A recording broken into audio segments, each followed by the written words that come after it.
We've got a new craze on TikTok. Sunscreen contouring. Let's see what sunscreen contouring looks like. First, you brush on your shield. Brush a little more. It's great music. Brush, brush, brush.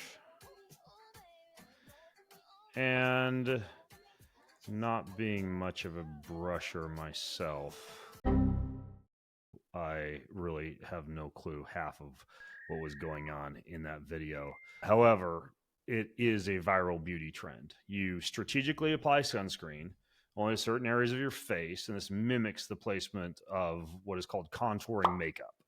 And then you use the sun's tanning effect to contour your face. You create the highlights, which are protected by sunscreen, and then you have shadows that are left unprotected to tan. Now, it's interesting because a lot of people seem to have an issue with sunscreen contouring because you're intentionally leaving parts of the face unprotected, exposing those areas to harmful UVB radiation. And that unprotected exposure, many people theorize, could result in damage to the skin.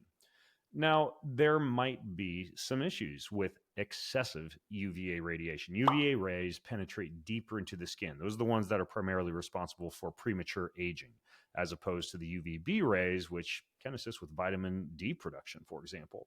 And when you unevenly apply the sunscreen to some areas of the face, that means those unprotected areas of the face would theoretically age faster. Excessive exposure to UV rays could also increase your risk of skin cancer, melanoma, the deadliest form of skin cancer, amongst those. So that would be something that could happen if these areas are burning. Uneven tanning from the sunscreen contouring could also lead to blotchy or irregular pigmentation that could be difficult or even expensive to correct later on. Those are the issues that are typically raised about this concept of sunscreen contouring. The way sunscreen works is important to understand. You might know this. It absorbs or reflects UV rays to protect your skin from the sun. The idea here is that many people, because I've seen some folks poke fun at this or say that it could be really harmful. I have a different take, to be honest with you. The sun is bad for you argument primarily focuses on the risks of excess UV exposure.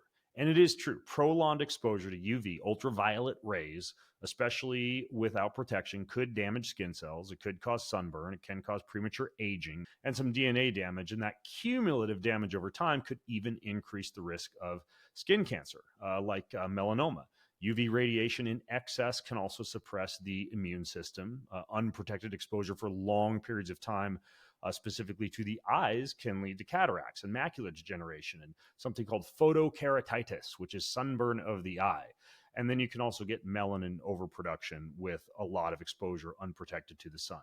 If you're out in the sun for a really long time and you're burning, yes, all of those risks persist. But I'm a huge fan of the sun. I use a little bit of natural SPF. It's the SPF from a great company. It's called Young Goose. Like really, really great for radiation, et cetera. I've done a podcast with them. You can find on my channel. I put that on my face and occasionally my neck, right? Areas where I've got really thin skin if I'm going to be out in the sun for a really long time. But the sun is, for most people, a very, very efficient form or source of vitamin D. So you get calcium absorption and bone health and immune function support and mood regulation. And that can even occur with 10 to 30 minutes a day, right? Nowhere near the amount that would cause burning. Sunlight stimulates serotonin production. That boosts your mood. It helps to regulate your circadian rhythm. Exposure to sunlight can increase nitric oxide levels in your blood. That's like Viagra for your whole body. That can lower your blood pressure, increase blood flow, reduce your risk of cardiovascular disease. And moderate sun exposure has even been shown to, paradoxically, alleviate a lot of skin issues like psoriasis and eczema and acne due to the anti-inflammatory properties of the sun. I actually have no problem with this concept of sunscreen contouring under a few circumstances. So first, UV rays are less intense in the early morning or late afternoon. I would stay out of a lot of sun exposure between about 11 a.m. until around 3 p.m. or so. Short, regular exposures to the sun is better than a long time out there. And if you are going to be out there a long time, yeah, use sunglasses with UV protection for your eyes if you're skiing all day or out on a boat day on the weekend. Use wide brim hats, use light long sleeve clothing to cover the legs and the arms, and stay in the shade when it's around that 11 a.m. to 3 p.m. and sometimes 4 p.m. ish time slot. If you're going to use a sunscreen, use something that is natural. Right? And there are a lot of good brands out there. Young Goose is just one that I named, but you can visit the Environmental Working Group website. Remember, I'll put a link in the description along with this video. After you get exposed to the sun, you can use aloe vera. You can use hyaluronic acid. You can use serums with things like vitamin C in them. Another shout out, they're not a sponsor of this video. It's just another company I like called Alitura, right? And you can stay very hydrated to maintain your overall skin health. So if somebody, whatever, my daughter, my wife, my mom, a friend were to ask me about sunscreen contouring, I'd say, it's not a problem. Do it within reason. Use a natural sunscreen. Take care of your skin afterwards. But I don't know why everybody's freaking out about sunscreen contouring when I think it actually could be done in a pretty healthy fashion. So again, the dose is the poison with the sun. In most cases, I consider the sun to be a good friend.